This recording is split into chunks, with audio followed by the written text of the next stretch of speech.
Your lecturer is Dr. Bob Brier, an Egyptologist and professor of philosophy at the C.W. Post campus of Long Island University. Professor Brier is renowned for his insights into ancient Egypt. He hosts the Learning Channel's popular Great Egyptian series, and his research was the subject of the National Geographic television special, Mr. Mummy. A dynamic instructor, Professor Brier has received Long Island University's David Newton Award for Teaching Excellence. The lectures on these tapes are titled The History of Ancient Egypt, Part 1.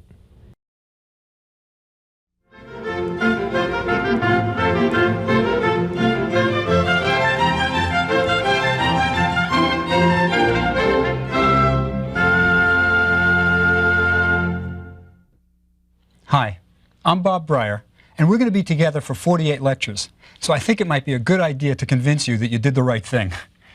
What I'm going to do this first lecture is I will try to explain to you why it's the right thing to study Egypt, why it's a good thing. But I'll also explain to you how we know what we know about Egypt. We know an incredible amount about Egypt. We don't know as much about, say, the Mayans, or the Assyrians, or the Babylonians, but we know lots about the Egyptians. And I'm going to explain why that is. Another thing I'm going to explain is that there are different approaches to the subject. Different people approach Egyptology in different ways. They have different biases. And I'll explain my bias also. And then I'm going to do some housekeeping. I'm going to tell you how the course is organized. I'm going to explain how we'll be proceeding and what I expect of you. But also, I want to explain the goals. I want to tell you what I expect that you'll get out of this course. But let me start with why you should be learning Egyptology. Now, first, let me say this. There's an element of escapism in it. Egypt is a wonderful place to go when you're tired of the real world, when things get too busy, when things are too hectic. Egypt's a place far, far away in time and space. I can give you an example, a personal example. About 3 years ago now, I had the schedule from hell. I was teaching 5 different courses at 3 different campuses. And it was just crazy. Sometimes I literally didn't know where I was going. I was in the car now. Which course am I teaching now? Where am I going? And to keep my sanity, in the afternoons, when I would get back to my office, I would go to my office, and for a half hour, I would just draw hieroglyphs. I would draw a line of birds, or a line of snakes, or a line of feet. And it was a great escape, and it helped. So there's a kind of psychological reason, I think, why people study Egypt. I mean, I find it in my students at the university. I'll often ask a kid who's an accounting major, I'll say, why are you taking Egyptology? And very often the kid will say, you know, I take loads of accounting courses, loads of economics. This has absolutely no relevance to my life, to my career, and I love it. So there's a kind of psychological reason for doing it. So I think you'll enjoy it for that reason. But there are better reasons, and let me tell you about some of those.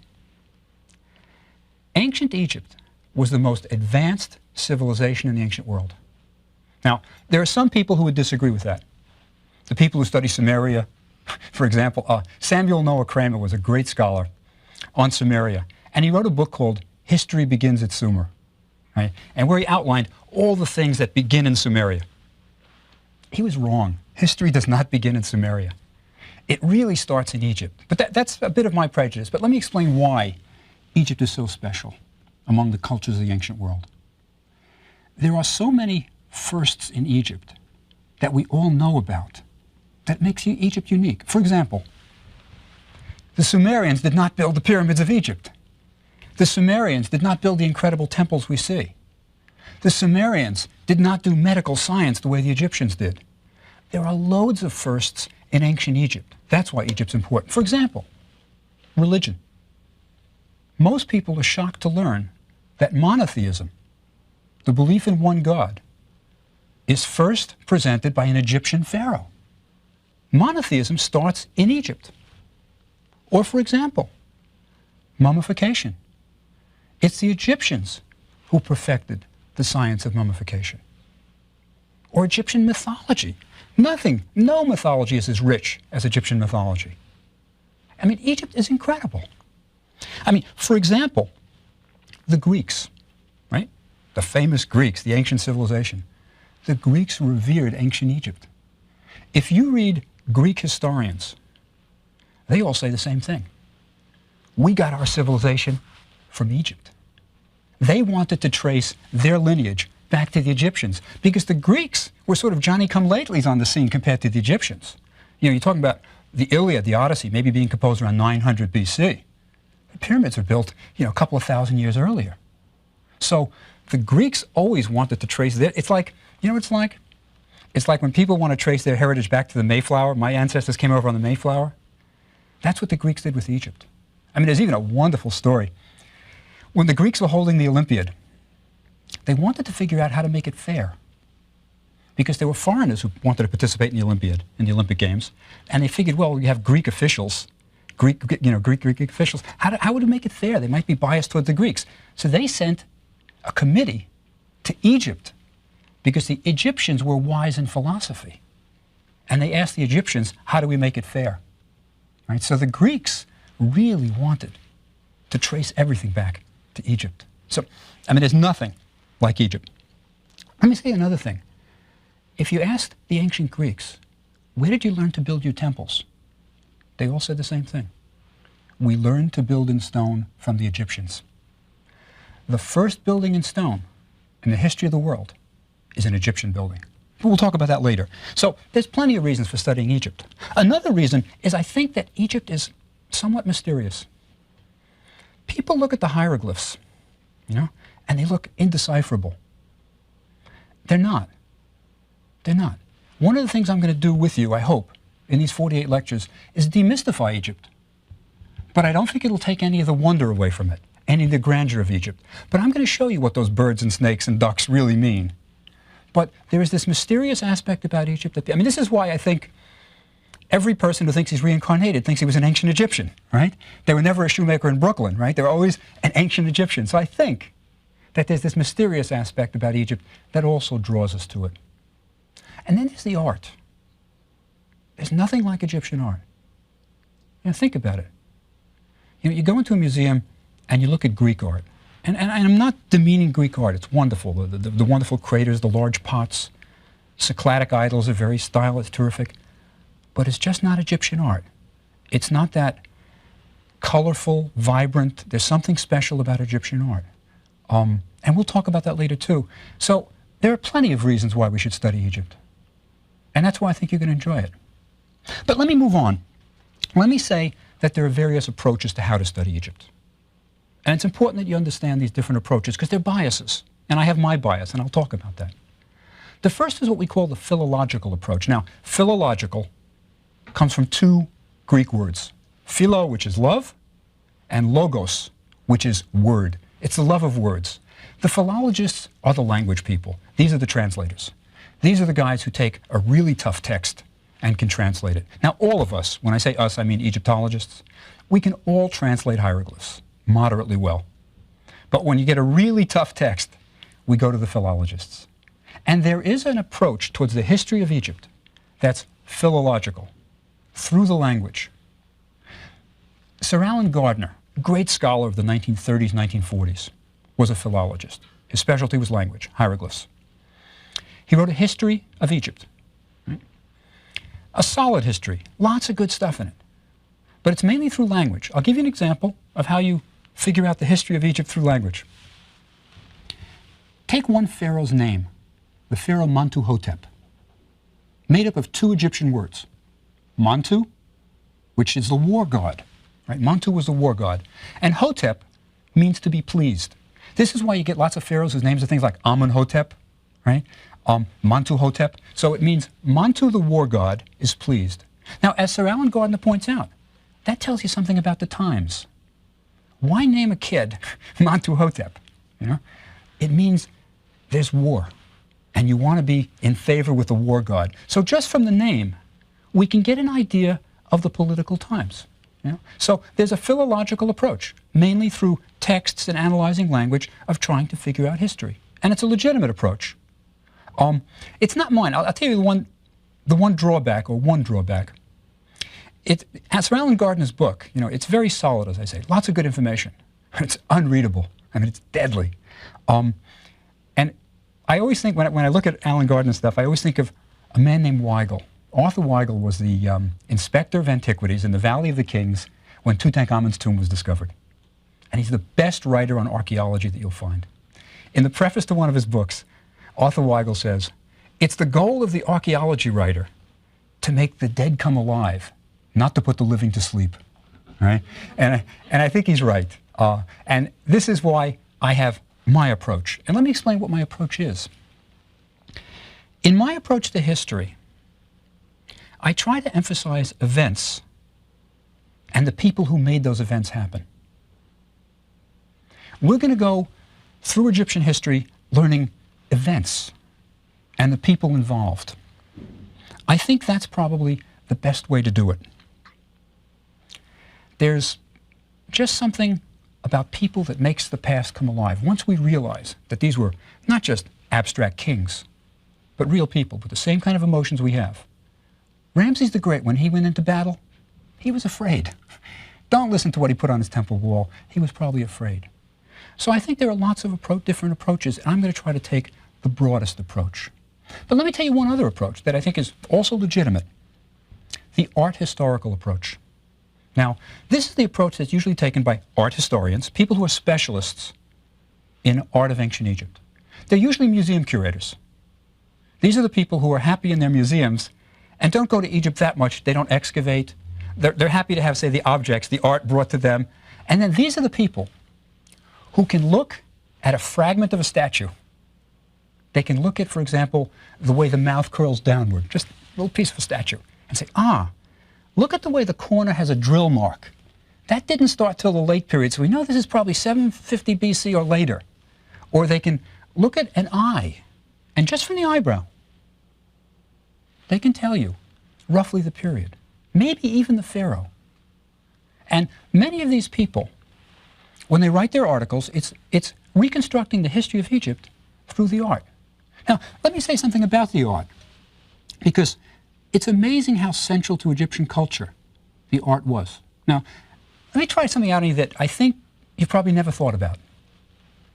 When you go into a museum with a large collection of Egyptian art, and you look at an Egyptian statue, let's say it's of a pharaoh striding forward.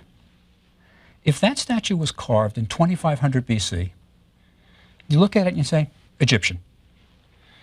You can look at a statue carved 1,000 years later, 1500 BC, you say the same thing, ah, that's Egyptian. Then you go to one carved 500 BC, Egyptian. There's relatively little change. The art didn't change over 3,000 years. And that's a curious factor. You can't do that with any other art. I mean, think about what's happened in Western art in the last 200 years. You know, you go from Picasso to this to that. I mean, from a Madonna and Child to the Middle Age, it's crazy. But Egyptian art never changed. At least not the broad picture. And let me explain why. And this is why the art historians think what they do is the most important. Egyptian art wasn't supposed to change. They didn't value creativity. The Egyptians did not want innovations. When you carved a statue, you were supposed to carve it for eternity. It was supposed to be the way we've been carving it for hundreds of years. When a sculptor went to make a statue of the gods, he would take out a statue from the temple and copy it. There was supposed to be a certain canon of proportion. Or for example, and this will surprise you, when somebody painted a tomb painting, the first thing they did was a man would come in and put a grid on the wall, like graph paper. And next, the person who was going to draw the scene would come in. This was specialists. He would come in, and he would make sure that the proportions were right by using the grid. So maybe, for example, 3 squares were for the head. Then the shoulders had to be 7 squares. Then the distance from the shoulder to the knee had to be 8 squares. The proportions were always the same. It was supposed to be the same. They were basically reducing Egyptian art to paint by numbers. You know, you were kind of filling in the boxes. And that's because there was a world order. There was a way that art was supposed to be, and it was supposed to stay that way. So you can really trace a lot of the culture from the art. And that's why the art historians do what they do. It's very important to grasp that. You know, I'll tell you an interesting, the way the Greeks viewed Egyptian art. Now, it's surprising, but Plato, right, the philosopher, was in some sense opposed to art. Right? He felt that art was false. Because, you know, when you do a great statue, it looks like the real person. And what you're really at as a philosopher is truth. You want truth. So in a sense, art was a bad thing. But if you read Plato's dialogues, he talks about Egyptian art. And that was okay. Now, why is Egyptian art okay to the Greeks? Or to Plato, a philosopher? The answer is, it didn't try to fool anybody. You know, if you look at those paintings, with those strange paintings where you get a profile face, but a frontal eye, you know, and the shoulders are square, but the head, it's impossible. It's not trying to fool you. It doesn't look like the person. There's a different purpose in Egyptian art. So for the Greeks, Egyptian art was special also. Also, you know, reducing it to sort of paint by numbers, it was these mathematical proportions. The Greeks loved numbers. And Egyptian art was almost art by the numbers. So the art historical approach is a legitimate one also. Very legitimate. But as I say, I'm going to try to put some of these together, use different approaches, be broad, eclectic. And in this course, you'll get a little bit of art history, you'll get a little bit of philology, but mostly we'll get events. I want to show you the events that made Egypt what it was and the people that made those events.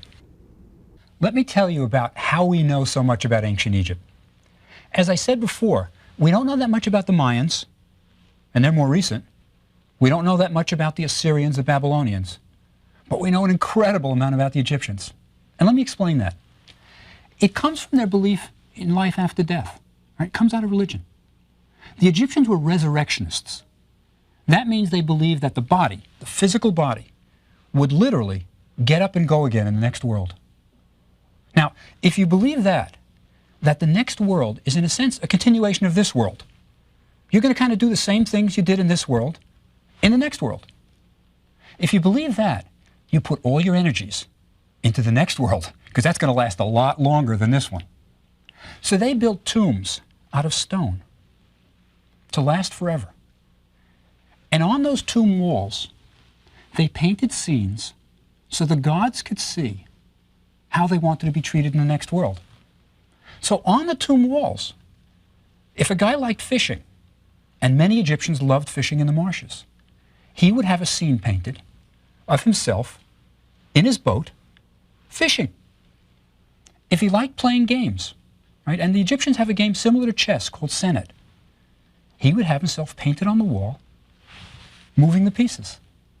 So these tomb wall scenes are a great little window into ancient Egyptian daily life. Almost everything is there. You can see guys harvesting crops. You can see women weaving. It's all there. So tombs are very important. And it's not just the paintings. They believed you could take it with you. So they filled the tombs with everything they wanted in the next world. So when we discover an intact tomb, it's got everything. It was a little bit like, I often think of it as, imagine you're going on a trip to a country you've never been to. You're not sure what the weather's like. You're not sure what the rules are. So you take everything. You take your umbrella, right? You take the raincoat just in case it rains there. And that's what the Egyptians did. They tried to take everything. So when you get a complete Egyptian tomb, you get furniture, right? Guys took their beds, right? Women took their cosmetics.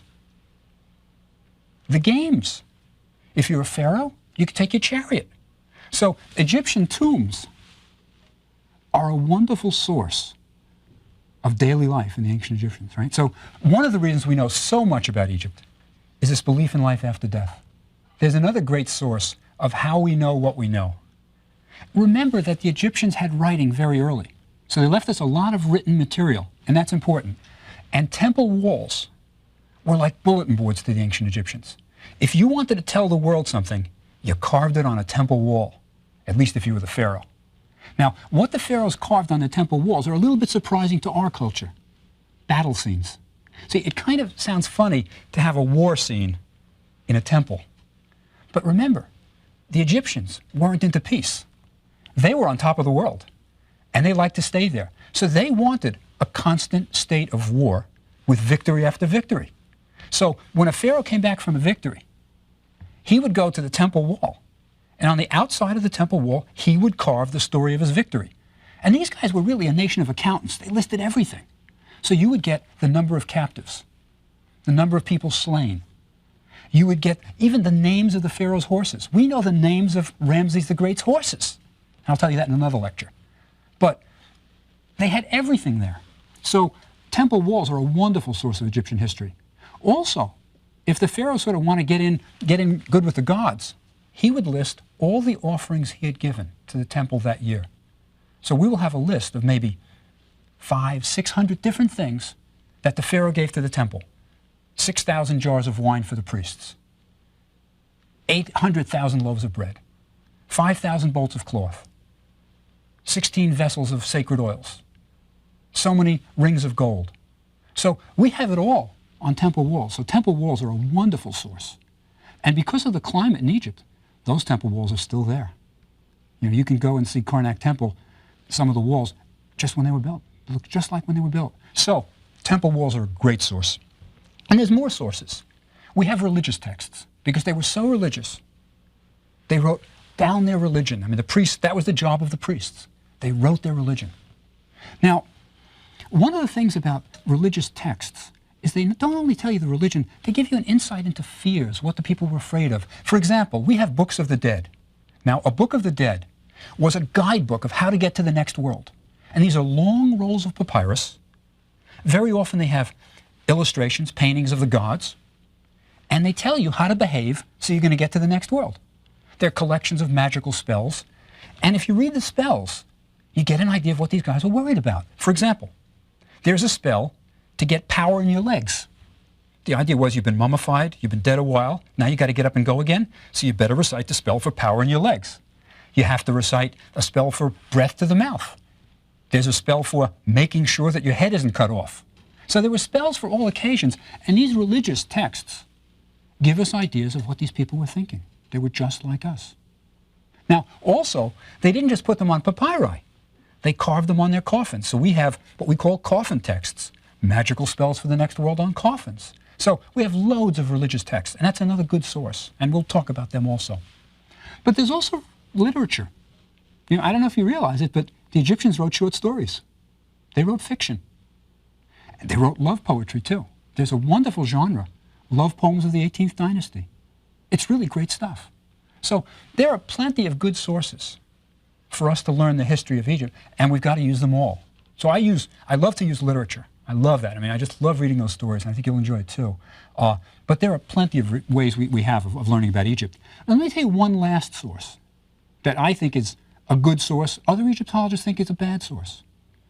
It's Herodotus, a Greek tourist, and I emphasize he was a tourist, who went to Egypt around 450 BC. Now, Herodotus was a great guy. He went everywhere. For example, he went to Russia, right? He visited the Scythians. He talks about those burials. He went down into Ethiopia, right? He went everywhere, right? 450 BC, Egypt was still going on. It was a late period. And he published his works. When I say published, of course, he wrote them down. And the book that he wrote is called Historia. Now, histories.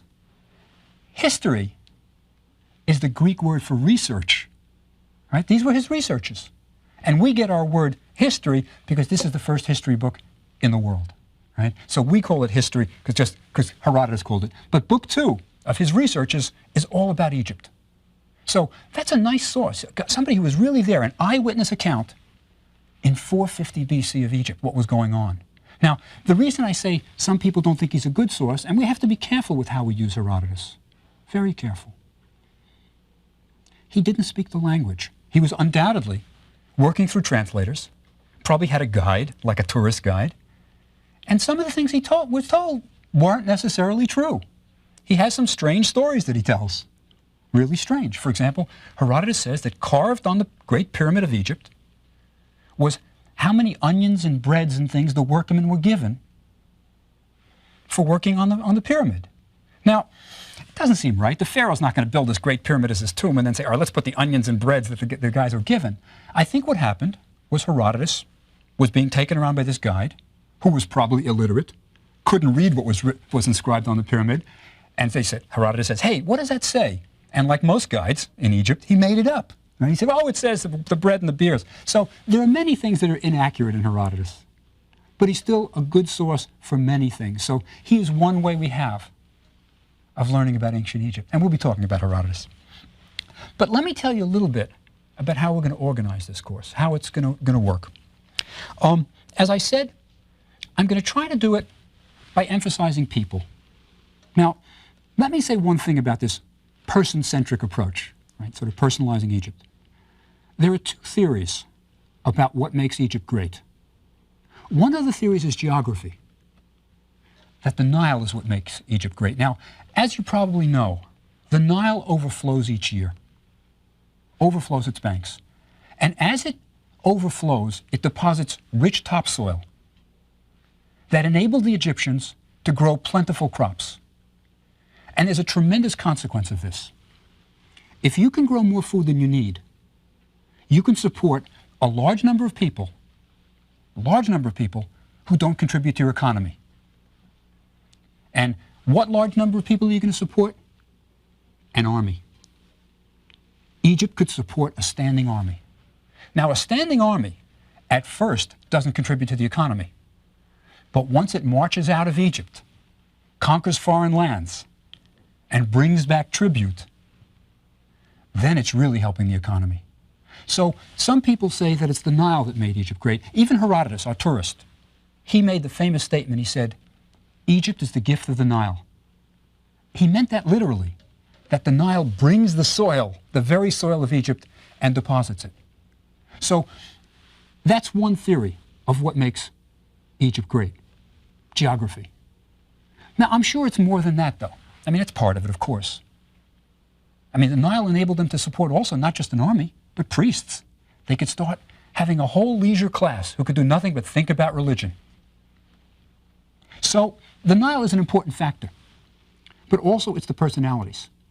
Egypt was always ruled by a pharaoh, a king with absolute power, a god on earth. And if you had a pharaoh who was a great man, you could do great things.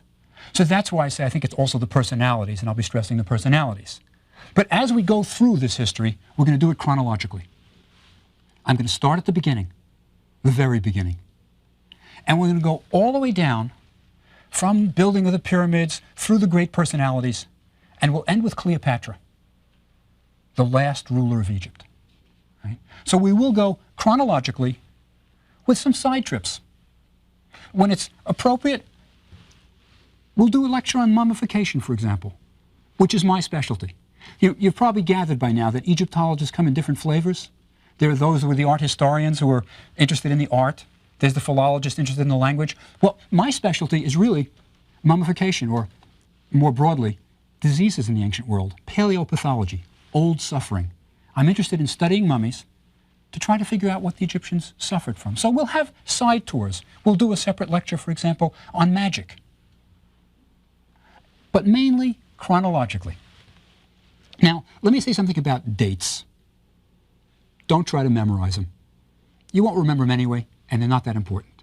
I always tell my students, what's important is you get the relative chronology.